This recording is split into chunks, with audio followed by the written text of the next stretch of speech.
Hello, family. Welcome. This is Gina with Bijou.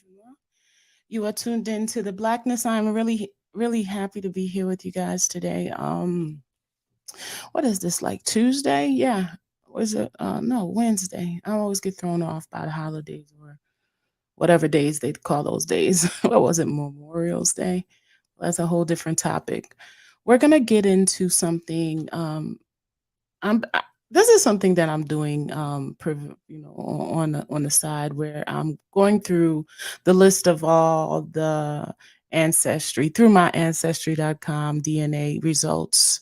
I'm just trying to learn a little bit more about some of those, links that they say that my DNA is connected through. Benin and Togo is something that Benin. The Kingdom of Benin is something that is number one for me. I think maybe I have over 32, you know, I think it's 32 percentage, one of my strongest percentages as far as DNA, which would mean it would be most recent relative, maybe going into the 1800s or 1900s, that was of Benin uh, ancestry. And I for the past I've looked into my ancestry and looked into certain places, and I think I was overly excited about the Gambia because that is where I plan to be. This is where I bought land and where I'm destined to be. But I've been unfair in not trying to realize what those other spaces are within me. Big thing about DNA is that it is actually a part of you. It is you know these are humans that are existing within you. It's funny because, the more you dive into understanding genetics and genomes and how you carry this, part of a human that existed prior to you, it's amazing, and it stays with you for thousands of years. Okay, so that being said, Benin and Togo, or Benin, or the Kingdom of Benin, rather, not Benin and Togo, it happens to be one of my strongest or most recent ancestries based on the fact, and maybe I can share that a little bit with y'all, based on the fact that it would be the most recent. The thing for me with Benin, and I have to be completely honest with y'all, I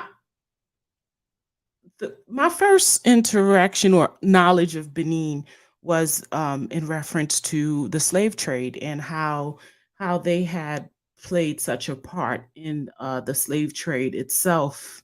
And I think, as long, it's funny because you now I'm starting to learn that there's nowhere that you're going to turn in Africa, for the most part, to see where there wasn't some type of selling and buying of humans. And sometimes, in some spaces rather, that is still being done today.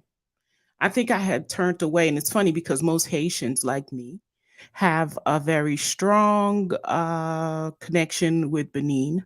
A lot of the most recent ancestry would have, I guess, they would have been the last slaves sent over to the island of Saint Domingue, which happens to be Haiti now, would have been Benin, because there's a lot of Haitians that end up having that, as the most recent or the strongest number as far as your DNA. And what that means is, I always say that, and some people that are not familiar with DNA, and I'll share mine, just so you could get a better understanding, is that, this right here, this number. Let me share my screen with you guys so you could get a better understanding of what I'm saying. Hey, Callie, what's up? Thank you for joining me today. I know that it's early. I'm probably not gonna have too many people showing up, especially since I keep changing the damn yeah, I keep changing it. So yeah, let me see if I can get myself to share the screen. I hope you guys are not seeing a screen you're not supposed to be seeing. Let me see. I'm still working on here. I have a new computer, so I'm learning it. Let's get back to this. Okay, so that's not what I want. I want to be able to go into, boom, there it is. Okay, so we're going to go into this right here. And I want to share that with y'all.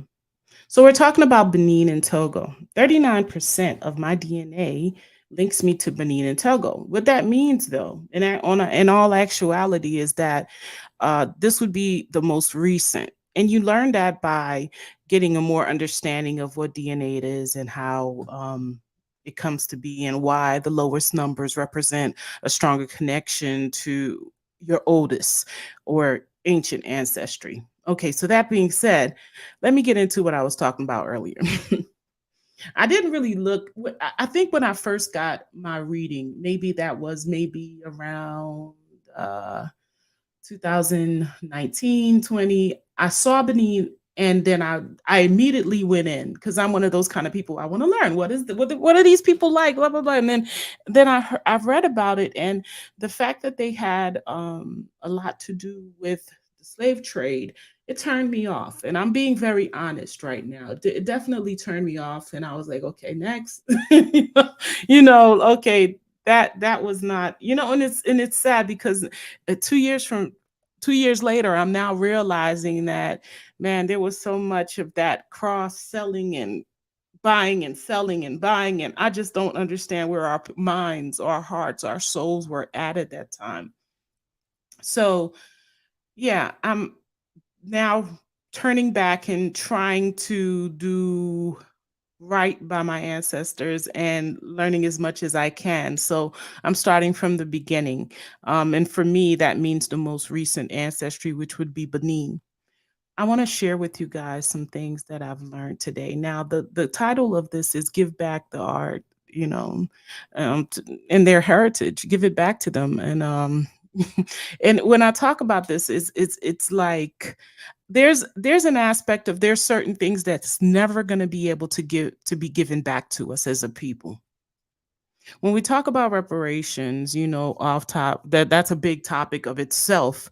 There are certain things that we are never going to be able to have restored to us. And I think you all, those of you that are in touch with the reality of today, understand that more than anything. There are aspects of ourselves that we will never be able to retrieve. Even if we go back to the continent, we may connect with the people, we may connect with the earth, but there are certain cultural aspects and knowledges of things that we may not.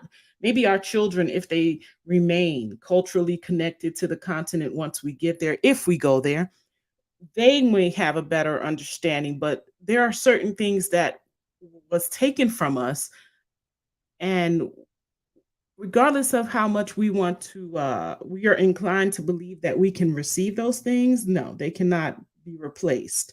And it's not just for us that was taken off the continent. I truly believe devastation happened on the continent as well. I always say that, and I say that because I truly believe there's a lot of, oh, things that were taken from them as well. And I think there was some replacement of things to really confuse the matter, but that's a whole different conversation. Looking at this clip that I found, I just really could not help but to share it because it was insightful. It spoke a lot to me about how how things were done and how things continue to be done. And it's funny because the more I research, again, I will say this, and I think I say this every time I come here, the more I research and understand our history, the more I realize that there are certain aspects of the way things work in this world, in this universe, that has never changed. And I think it's time that we understand what that is and how to play the game. But as a unit, I don't believe that we're doing that. Um, I have to be honest with you. To better understand our forefathers, our ancestors, those that are DNA connected to me and those that are not, I'm trying to put pieces of things together just to try to understand what the mindset was at that time and just to get a better understanding of why we could not protect ourselves, why we did not secure ourselves, and why we sided with others to defeat ourselves. And I promise you, I know I may not get all the answers in my lifetime. I know that um, there are many here before me that's been trying to get to the answer of why we allowed, or why things have become what they have become for us. And I'm not just talking about now. I'm talking about since, I mean, millennia. There's no way that you can look forward without going back. And I've tried looking forward without going back. And I think some people find that just by living in their now is the answer. But for me, um I need to be able to forgive my ancestors. um I need to be able to try to understand what their mindsets were. Not to say there's anything to forgive, because I understand that something happened where they just lost complete control, and I'm just trying to understand what that was. I don't think you're going to find the answer in this clip or in this discussion. I don't think that this clip is going to turn your heads around, but it's definitely one more page towards understanding a particular people, um understanding a particular instance that led to them losing control, them losing themselves, power. Well, let's get into it.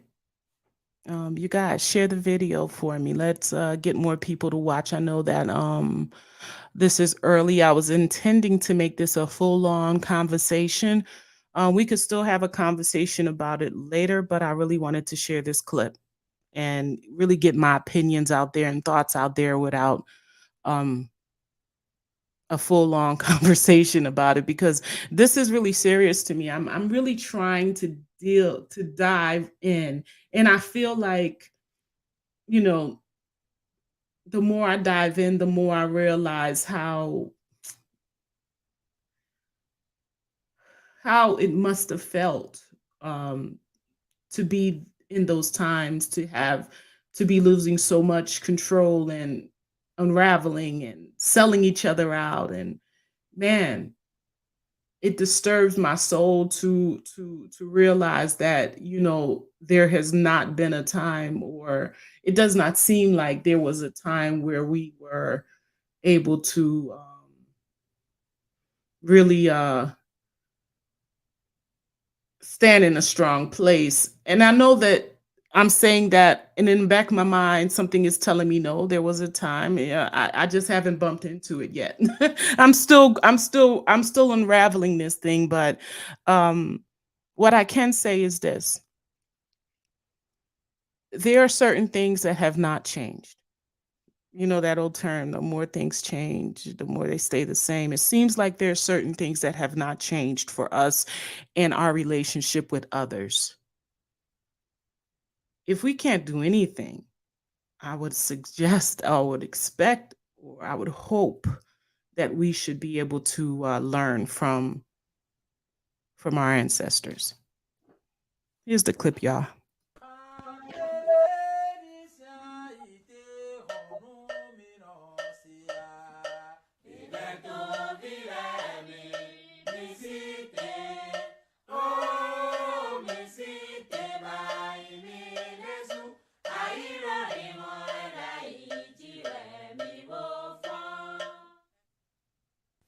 Some of the finest bronze sculpture in the world was made in Africa. But most of this is now in European museums, such as the British Museum. How did it get here? These works were made in the West African kingdom of Benin, situated in what is now Nigeria. The kingdom of Benin has ancient origins, but began to consolidate and develop with Benin City as its centre from the 13th century. Great moats were built around the city, and a tradition of casting in copper alloys began to flourish. Most of the Benin artworks in museums today date from the 16th and 17th centuries. Although actually cast in brass, these sculptures made in Benin are collectively known as the Benin Bronzes. Made using the highly skilled lost wax method, these works are exquisitely detailed. Many of them are in the form of plaques which depict characters and events from Benin history. They were originally displayed in the royal palace. There are also freestanding sculptures, including commemorative heads of kings and queens. Would the ordinary people of Benin have known about the Benin Bronzes?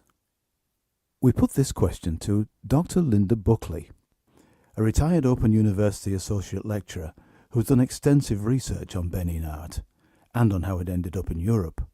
They would be known to members of the court, which would be the chiefs, and I think there must have been knowledge in the city that these things existed, but a lot of them were for private religious ceremonies rather than being displayed in public.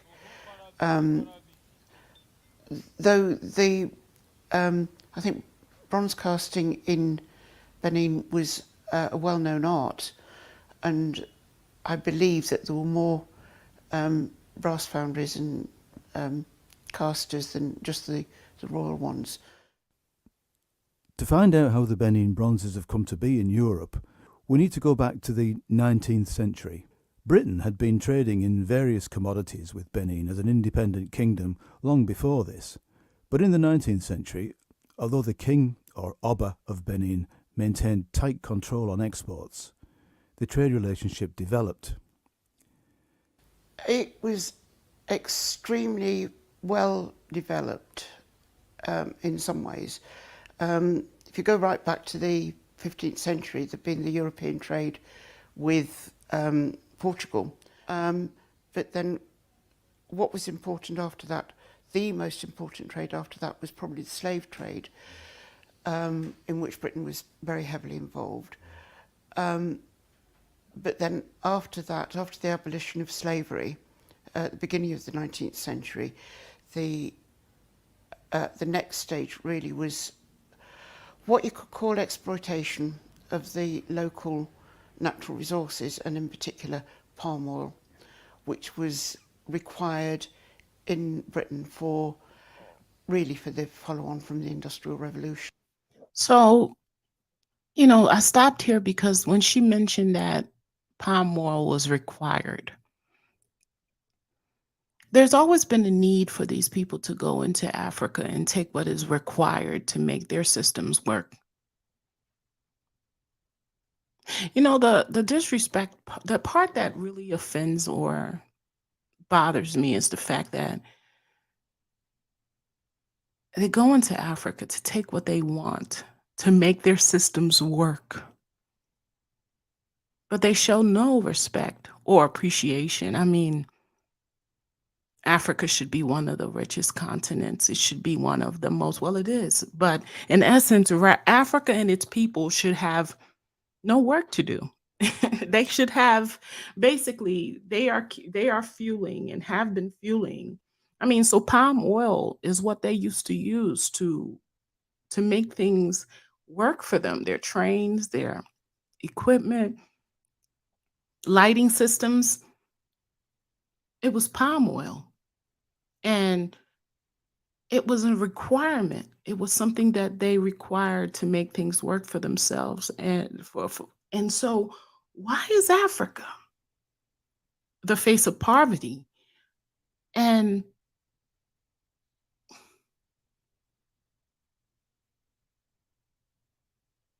when I think back, or I try to, like, when I hear this, and then I think, how are we different than our ancestors? Because they're still going into Africa, taking what they need to, or what they require. And we have people that sit in places or in seats in Africa that make decisions to just fill their pockets. And not just Africa, they do it in Haiti, they do it wherever we are representing ourselves. We let them come in, take what they need, as long as we feed they take care of that one individual. And we don't care what happens to the whole. And they have found that they can do this with us. And if they don't do it that way, then, well, let's just continue. With the need to grease machinery, literally keep the oars of industry turning, but also used for things like soap and foodstuffs, as it still is. In 1885, a British protectorate had been declared over the coast of Nigeria. 7 years later, in 1892, in an effort to improve trade relations with Benin, Captain Henry Galway, the new vice-consul for the Benin River section of the British Protectorate, travelled inland to Benin City to sign a treaty with the Oba in order to bring Benin too under British protection. So they traveled to Benin to bring Benin under British protectorate. Do we understand what that means? Hey, it's like a bully coming to you saying, "This is you cannot make this shit up." This is like a bully coming to you saying, "Hey, guess what? I'm gonna protect you. From now on, I'm gonna be the one that protects you, and if you don't allow it, then I'm gonna beat you up." So it's like, I'm gonna come in, and we're gonna be protecting you. So Britain wanted to be a protectorate to Benin. So they made them sign something. They were this shit is still happening, y'all. What kind of man was Galway? Oh, I think he was terribly arrogant. He turned up at the Oba's palace and really demanded to see the Oba now. Very impatient. I think that's something that comes through from the document that we've got. Just impatient, arrogant, goes without saying, racist, feeling superior. He was captain in the British Army, which is really quite a low rank. And he goes marching up to the Oba's palace and demands to see the Oba. No idea of the protocol involved in that. Keeps calling the chiefs liars and that he's been deceived and kept waiting for far too long, and he doesn't hang about, far too important for all this. And he's really treating with the So he comes to Benin uninvited, and they're like, "Look, we don't want to do this right now." And he's like, becoming belligerent about it, like, calling them liars, and I want to be seen, and we're like, "Hey, we don't want to see you. We don't want to do business with you," basically. And so this man in this photo, yeah, he's just gonna go down there, and he's just gonna force these people to go in business with him, to be protected by them. Oba with contempt. Put that in context, the Oba was the king of a very large and important kingdom. The Oba was in charge of trade. It has always been the Oba's prerogative to control the trade. So for this young man, I think he was in his 30s at the time, just going and talking like that to the Oba was really quite outrageous, in my view. But did the Oba actually sign this treaty? I really don't think that he did. If he did... So no treaty was signed, y'all. Just, if you don't sign it, you're still gonna be in it. It's your business. So this is what our ancestors had to deal with. It was with great reluctance. The document talks about how his big men, his chiefs, might have signed it on his behalf, but he was reluctant to touch the pen.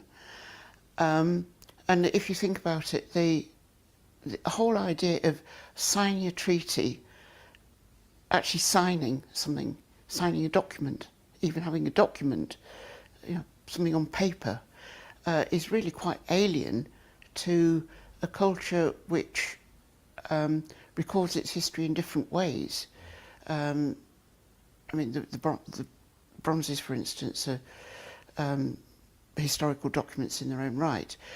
But the modern Nigerian sources that I've looked at recently all say that he almost certainly didn't sign. Whether the Oba of Benin signed the treaty or not, trade continued to be tightly controlled by him. This led to frustration among British traders, industrialists and officials, and by 1896 some were calling for armed intervention. On the 2nd of January 1897, the acting Consul General of the Protectorate, James Phillips, set off for Benin City with a large party of men. Now, the Consul General at the time, and Phillips' superior, was a man called Ralph Moore. Ralph Moore was I think he became the Consul General in the mid-1890s, which meant that he was the senior government representative in eastern Nigeria. He was not a gentleman in the Victorian sense, in that he entered the Royal Irish Constabulary by exam. He didn't have a background of public school, Oxbridge educated, Sandhurst, which was the typical background for colonial administrators at the time. But I think he was probably from a reasonably lowly background and perhaps out of his comfort zone a bit with these people of a higher social status.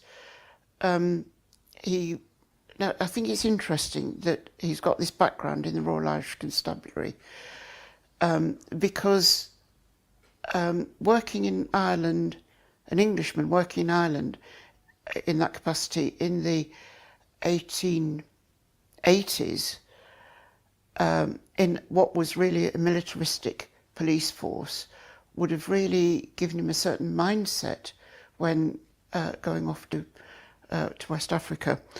You can link this in with the stuff that you do on Ireland in the course as well. But it's a time of demand for land reform, rise of nationalism, the Irish Republican Brotherhood, demands for home rule. All of these things are going on. They're getting particularly strong by the 1880s. And I think the idea of the British Constabulary, which is really what the RIC was at the time, was to really repress these ideas quite brutally at times. So with that sort of background and the use of arms and prejudice against the people that he's supposed to be keeping in control, really set him up for his time in West Africa. Reports at the time claimed that Phillips and his party were unarmed, or at least only lightly armed. We asked Linda if she thought this was true. No, I don't. Not really. This is something that I've been thinking about quite recently as well.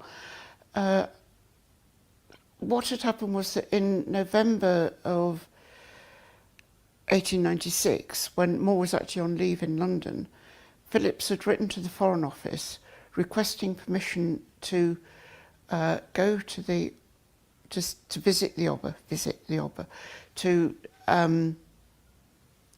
remind him of the terms of the treaty that he had or hadn't signed earlier with Galway, because the Oba was increasingly reluctant to trade, and that was upsetting the British government. It was also upsetting the, particularly the big businessmen in Liverpool. So not wanting to trade with them was upsetting.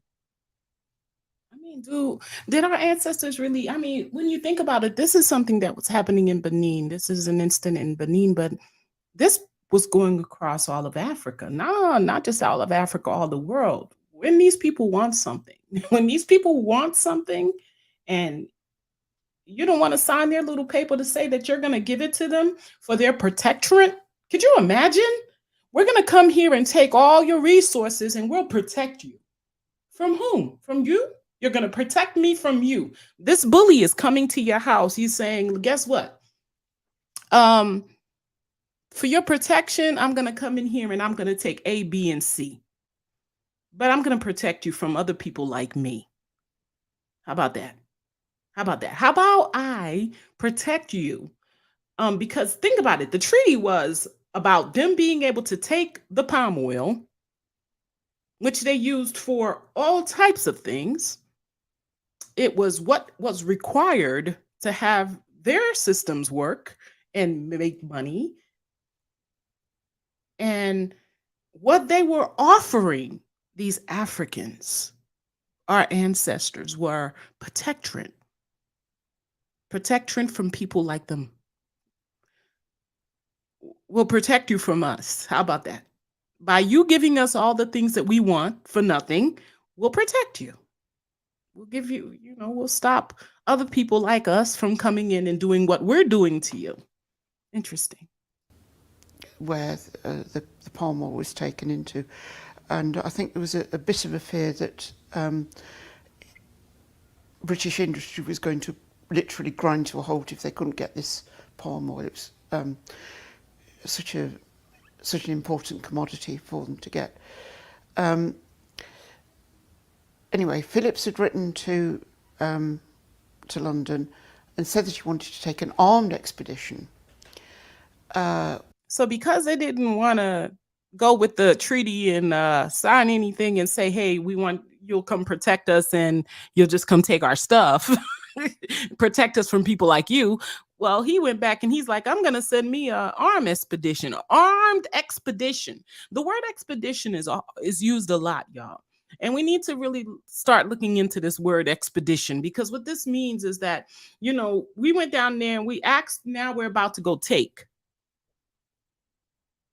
Which included some cannon, a Maxim gun, which had fairly recently been invented.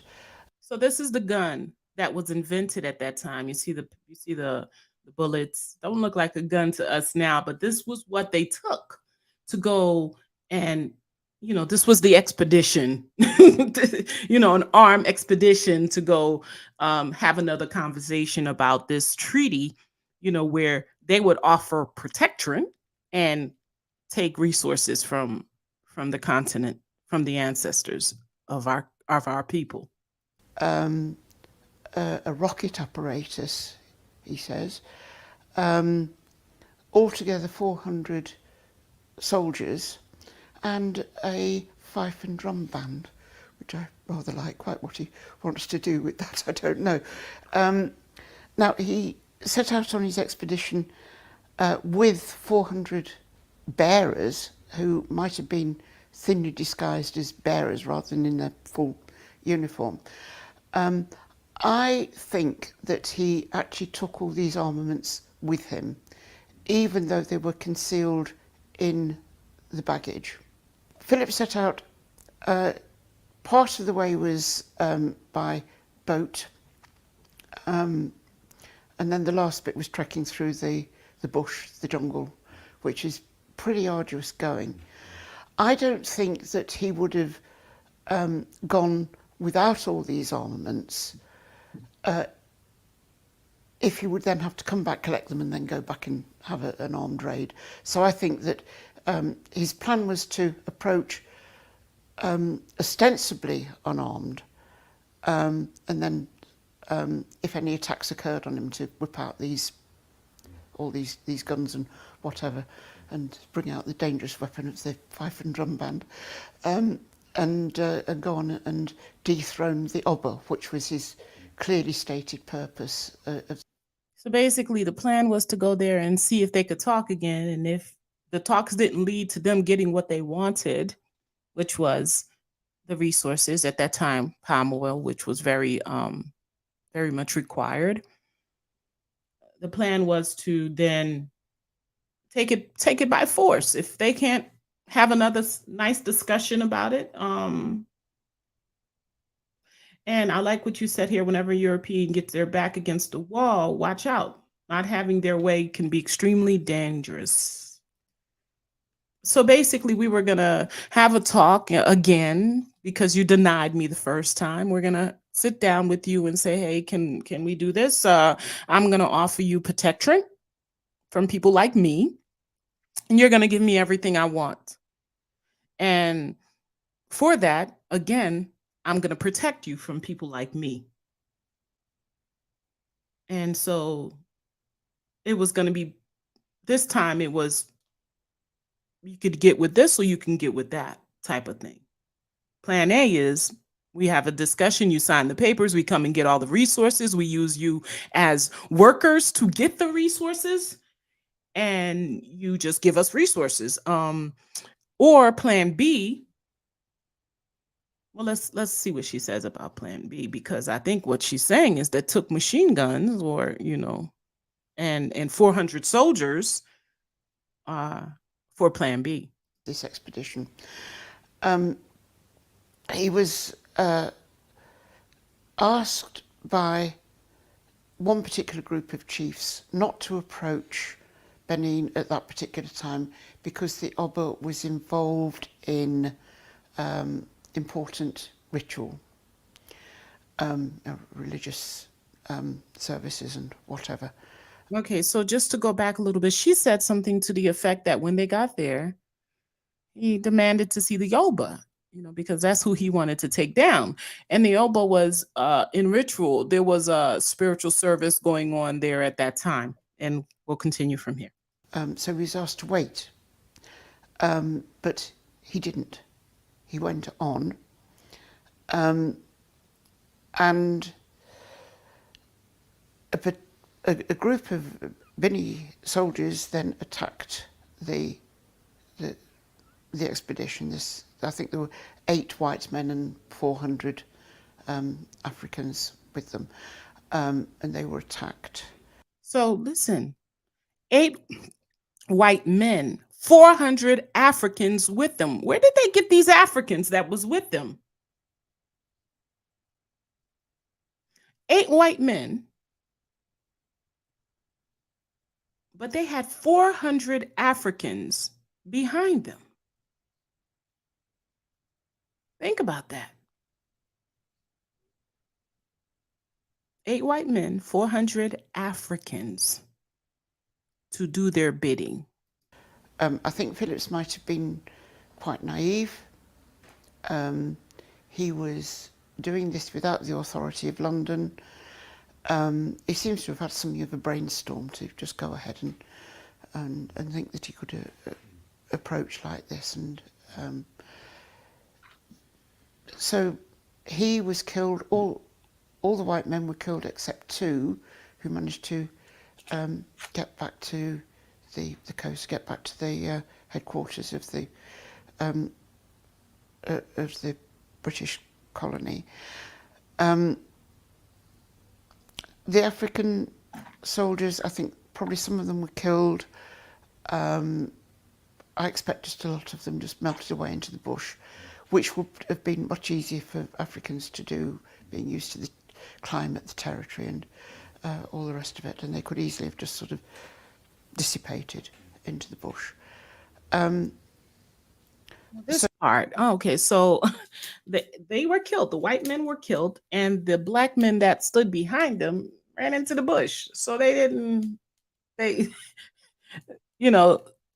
were killed. These white men that were there with their machine guns and had 400 black men behind them. to do their bidding. They were killed. The white men were killed, and then, you know, the black men that were there to do the white man's bidding, which was their 400 soldiers or somewhat or something, all ran into the bush. Yeah. So that was the end of Phillips and the people that were with him. But that was by no means the end of the matter. So I like how he said that. That was by no means the end of the matter. So all of that happened. They went there uninvited, and then they went back again uninvited with weapons and basically saying, hey, we're going to talk to you regardless if you like it or not. We don't care if it's a spiritual holiday. We want to speak to the Oba. We want him to either agree to this treaty or deal with the fact that he's not going to be the Oba no more, which is king, and we're going to dethrone him and find someone that'll do what we say. So that goes into the account of the 400 other black men be supporting them. So I would assume that when they first went there, and this is all assumptions because of how things usually go, when they first went there, they found somebody that wanted to be king. They found a group of people that decided that they were going to sell out because they wanted to be king, I guess. And because where did they get these 400 black men to support them that ran into the bushes when they got taken out? I assume, and again, this is all allegations and assumptions. I'm sure it's true though, that the reason that they had the 400 black men behind them was because there was a group of people that, wanted to put their own person in power. So think about it. The reason that these people were able to come back and do what they did was because they went into someone's ear, or they realized that there was a situation where they can remove the king and install another king from one of us. And there was people there willing to do their bidding for them. Those 400, for me, what stood out was the fact that it was 8 of them, but they had 400 black men behind them. So this king was going to be replaced. Yeah, we were selling ourselves out. We were going to be stabbing each other in the back. We were going to, it's about greed. It's about scarcity. It's about replacing. It's about wanting somebody else's position. It's about letting somebody else come in. Like, what is that old parable? Having a situation between two brothers be dealt with by a stranger. So let's assume that these were 2 black men and one black man felt like this black man wasn't a good king. So you let this other person come in and say, hey, I'm gonna be there for you. We're gonna support you through this because I see that he's not a good king. So, as long as you get some men together to back us up, we'll come here with some arms and we'll make sure that we dethrone him and you'll then become king. Maybe something like that. Okay, let's go on. The British authorities responded very quickly and dispatched a force of 1,200 Marines, So this time, the Britain is responding because, this guy, he went all in by himself, just 8 of them. They were going to go over there and take over and maybe, control the whole palm oil industry. That was his greed behind it, and use these Africans to do it. And so now that he's killed, Britain responds. Britain sends more people in. Let's continue. Began an advance on Benin City on the 10th of February. This was called the Punitive Expedition. Did the Benin people, also referred to as the Bini, stand much of a chance against this British force? No. There's the Hilaire Belloc poem from the time. Whatever happens, we have got the Maxim gun and they have not. So they're like, look, we only need 1,200 men because whatever happens, we got this machine. Well, the Maxim gun at that time, I assume, would have been like the first machine gun. You can see it right here. There's an image of it in this man sitting I guess you would have to sit on the apparatus and to control it from moving or whatever. And it must have been very heavy because they had this wheel thing that they had to carry it on. So you would just basically sit in position and just kill people that's coming towards you. Interesting. So he's like, hey, we got the Maxim gun. We could handle this. They were really outgunned. They were probably not outnumbered.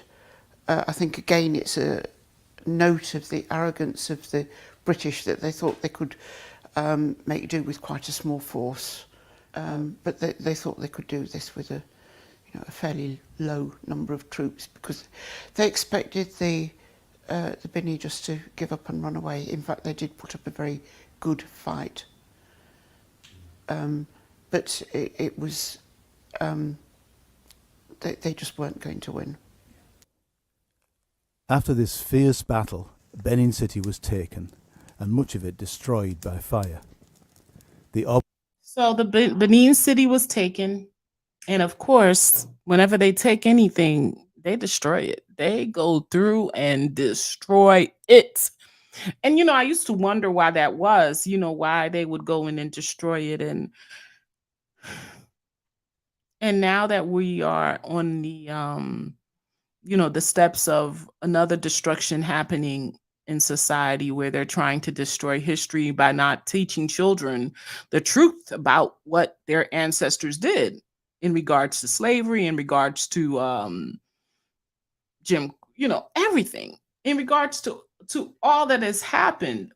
We understand now why it's important for them to go and destroy. It's another form of power too.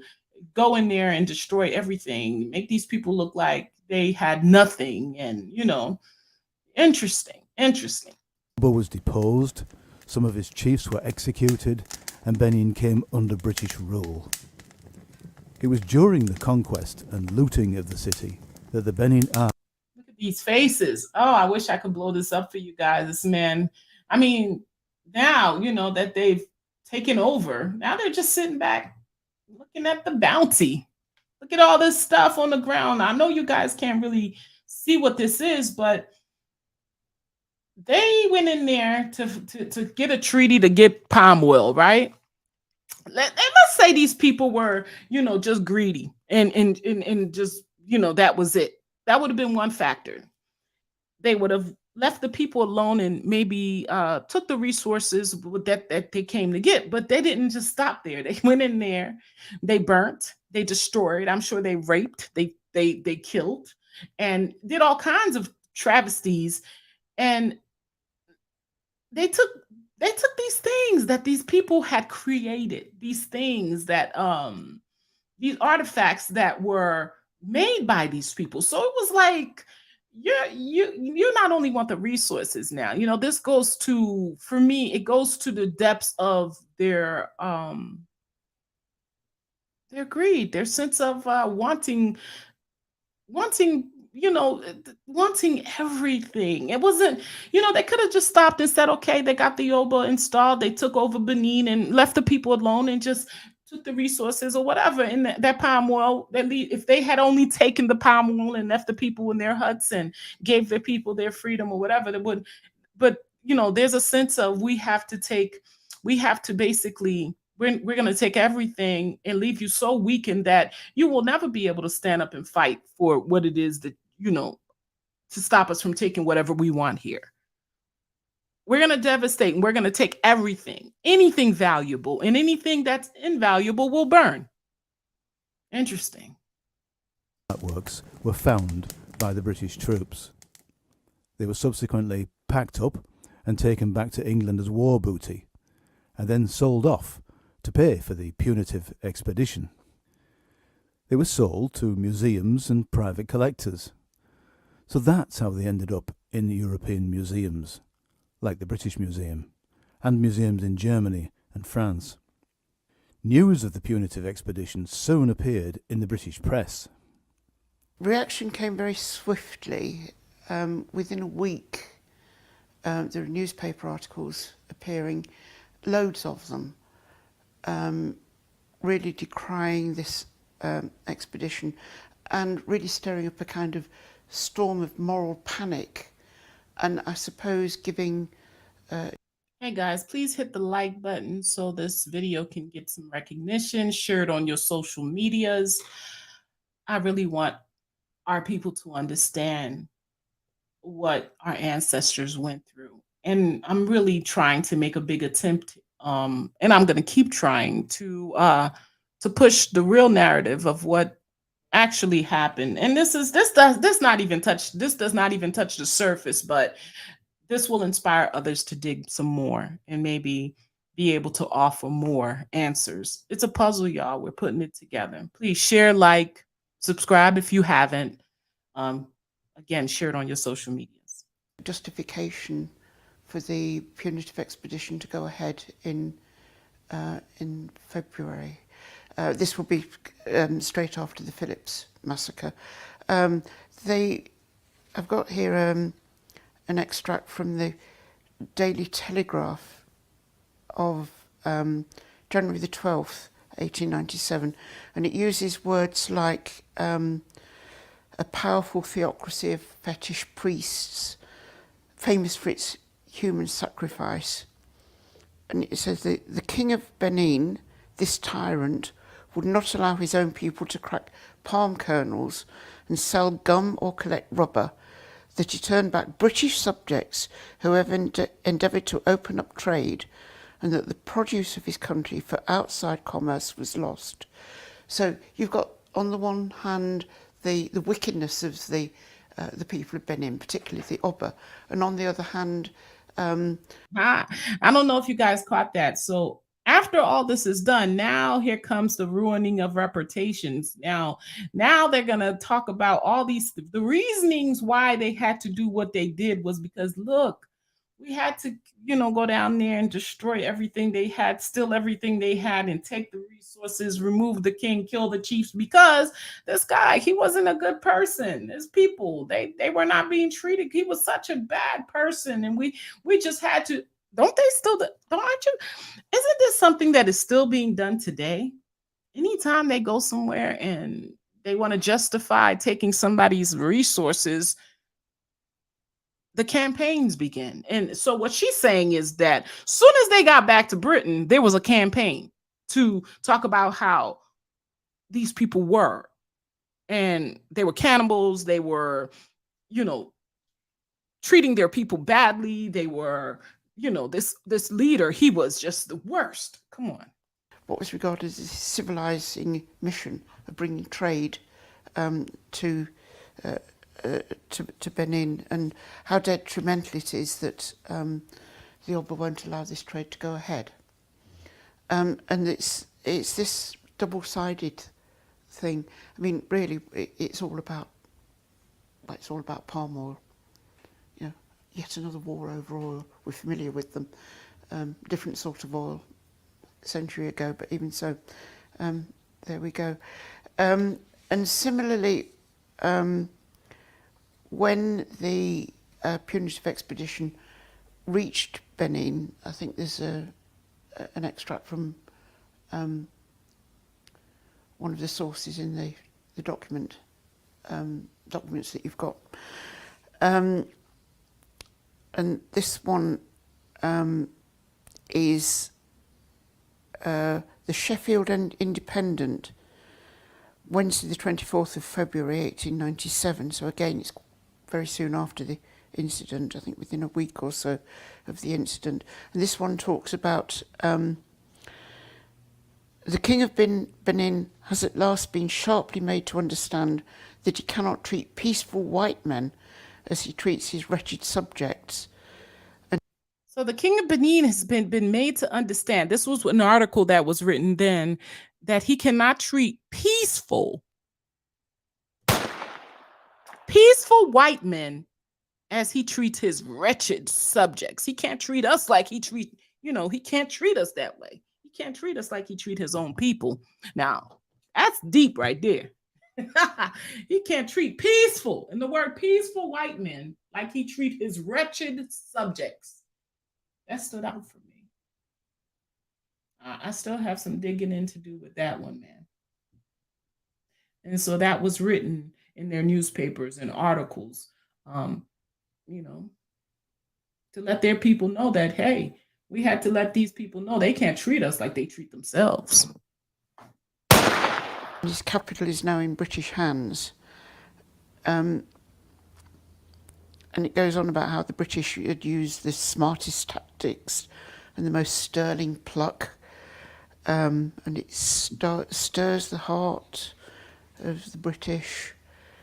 So basically, they were out there, after you finish winning the fight, you go and you talk some shit. So they went back to Britain and they were talking big stuff about how they had, the tactics that were used and how eloquent they were in their overtaking of Benin and its wretched people. The work has been quickly and well done. And I love this this phrase. Well, I don't love it. I think it's horrific. This writer says, "The King of Benin, by all accounts, is the greatest scoundrel unhung." So the King of Benin was, this is what they wrote about the king then. He is the greatest scoundrel unhung. The greatest scoundrel. So that really gives you a flavour of what they were thinking about with all of that. I think during the actual attack on Benin, they set fire, the British set fire to quite a small number of houses, then the fire simply got out of control. And before then, there'd been great earthworks, big walls around the city, which were said to be on the same sort of scale as the Great Wall of China. Probably not in the same sort of length, but that sort of massive ramparts. Those caught fire and were destroyed. And so they destroyed everything. After, they made sure that they destroyed the homes, the cities. I'm sure they raped and did whatever else they wanted to do. Yeah. I think they're probably completely all gone by now. What weren't destroyed then would have been cleared by now for urban development and whatever. So it really was the end of the city. The chiefs were captured. There was some sort of show trial. Most of them were hung. I like how she said in some sort of show trial, meaning that, they had some kind of, they captured the chiefs, because the chiefs had rebelled. They were the ones that decided they were going to kill those first 8 white men that came there with the guns, trying to bully them, telling them, hey, you either you get with this or you get with that. We're going to protect you from people like us. And for that, you're going to give us your resources. And what you get back from us is protection. So the chiefs at that time said, hey, we're gonna let's just kill these white men. So they got them out of there. You're not welcome. We don't want this. This is the second time you've come. We said we didn't want it the first time. Please go. They didn't want to go. So the chiefs dealt with them. You think that would be the case? Someone comes to your house, tells you, hey, I want all your stuff. And what you're going to get from me is I'm going to stand outside your house and protect you. And you say no. And so this person comes back with a gun now and says, hey, I want all your stuff. And you protect yourself by killing this person. You would think that you would be in the right. But no, Britain sends thousands, more troops, more guns, and takes over the city. And now, they've got the chiefs and they're about to deal with them. And this chap Moore that we spoke about earlier, got a note of, yes, one of the chiefs had committed suicide in his cell. He was waiting for his trial, and he couldn't bear the humiliation. And I'm quoting here.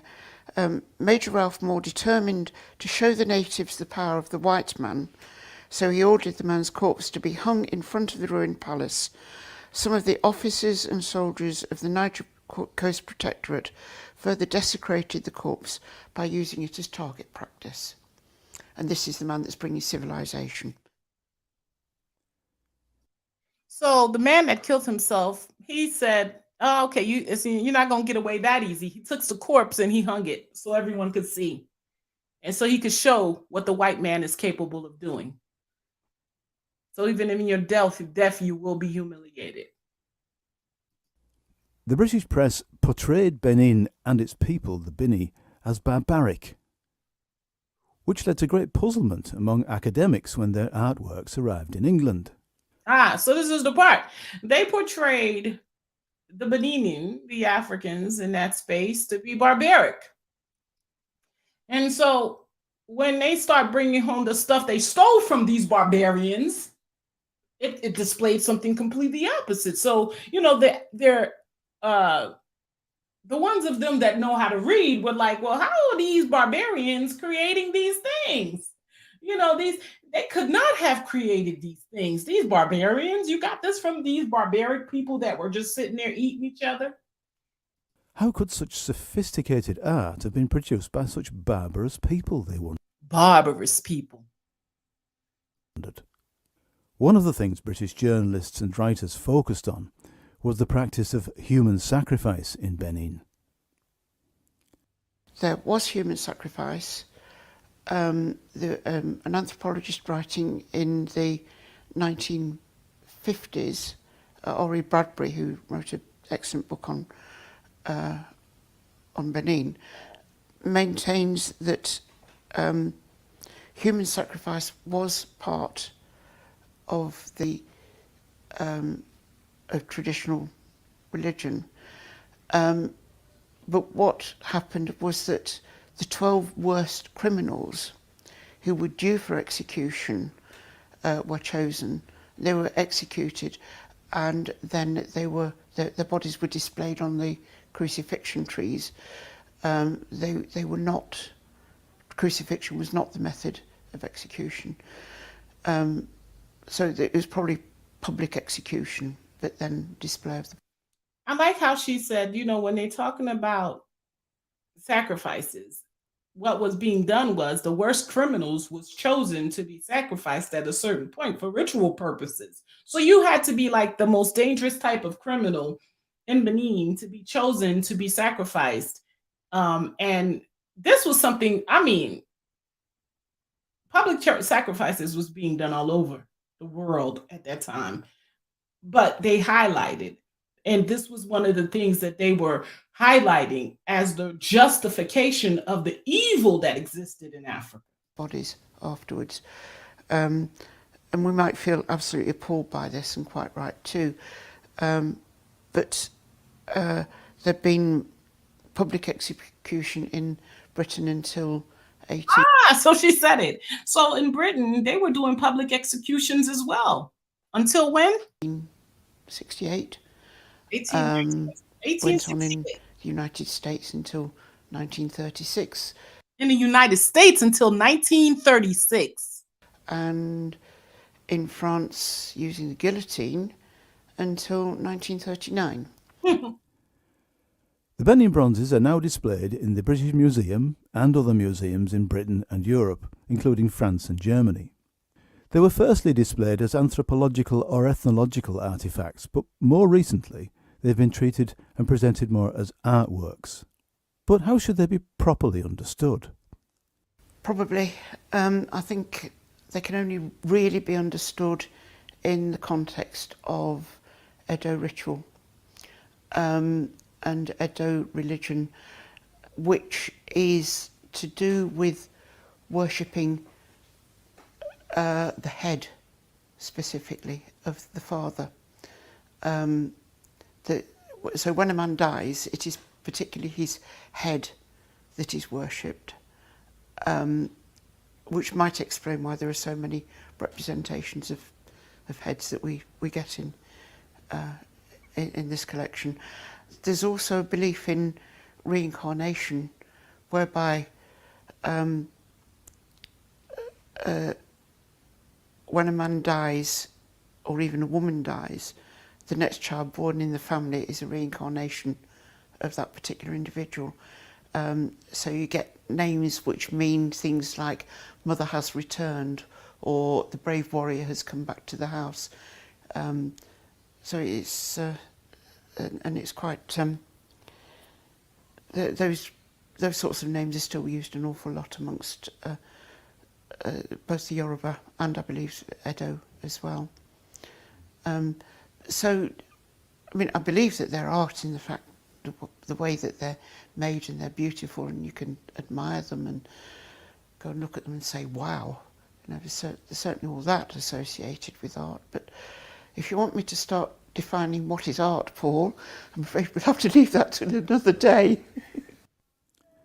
So, whether we can fully appreciate or understand the Benin Bronzes while they remain outside of their original context remains an open question. But many argue that since they were taken from Benin as war booty, they should now be returned to Benin. This is an issue that will no doubt continue to be hotly debated. In the meantime, if you'd like to know more about the Benin, So that was it, guys. Again, I go to the Open University. They have lots of information, everything, of course, in its context. I wanted to share this with you guys today because it was something that I came across, and again, like I told you, in my open search of my ancestry and trying to show respect to all of it, Benin was number one because it's one of my highest percentages. But that would mean that it's more recent. I had a lot of difficulty, really connecting with Benin, understanding the history of the slave trade and how it connected itself to it. The people of Benin, a lot of us will have some Benin in Togo because there were a lot of selling. A lot of chiefs and kings were active in the slave trade. So for a very long time, I didn't look at it. I was very unproud of it.